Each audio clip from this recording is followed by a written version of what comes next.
Now, the rest of the story. Alright, welcome back. Listen to that raindrop. The combine is sitting out getting a little bit of a bath.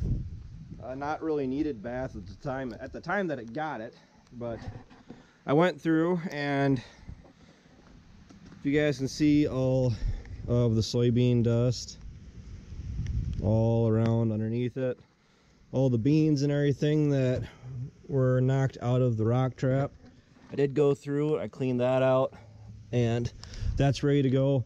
What I really did, my whole goal of doing this, was to knock all the dirt and dust, mainly from soybeans, that were up in all the nooks and crannies in the combine.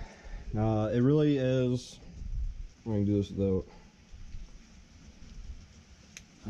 you know, I went one day without this thing, and I was pretty well lost. The cell phone lights have nothing on these things. So that is a Nebo light, by the way. I've had a couple people ask already.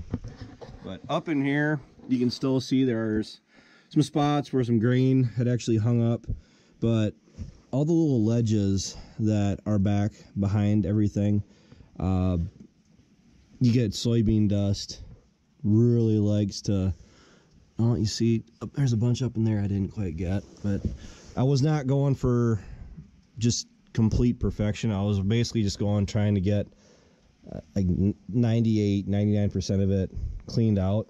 Up in there underneath the cab is a really nasty area. Up back behind that pulley, it took me about 10 minutes there alone just getting everything blown out from behind it. So big reason I try to get all the dirt and dust off of it is because when you have all that dust built up on this combine, any machine really, especially around areas that do tend to get hot, and generally you'd like them to shed heat as you're operating throughout the day.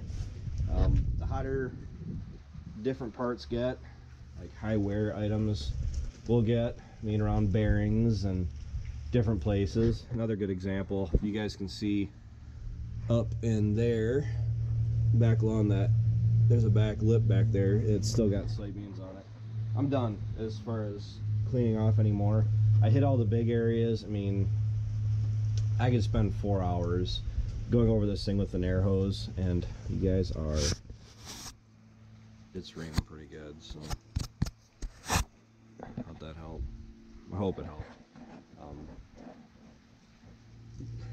The big reason with getting it cleaned out like I did is just that you want to reduce the amount of wear and tear on bearings and everything else like that, gearboxes, where all that dust and dirt isn't allowing the heat to get away, and it increases your wear and your potential for breakdowns. So I like to just try to keep it cleaned off. I mean, I probably won't go through and do it again, to be completely honest with you, largely just because it was soybeans, and soybeans,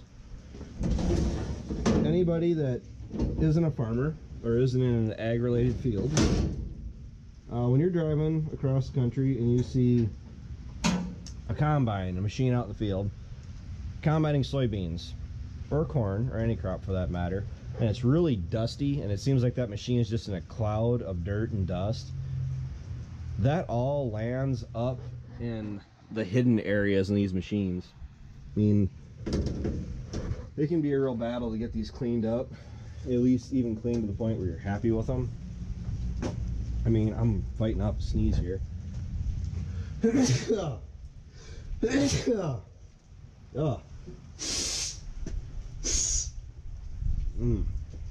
Pardon that.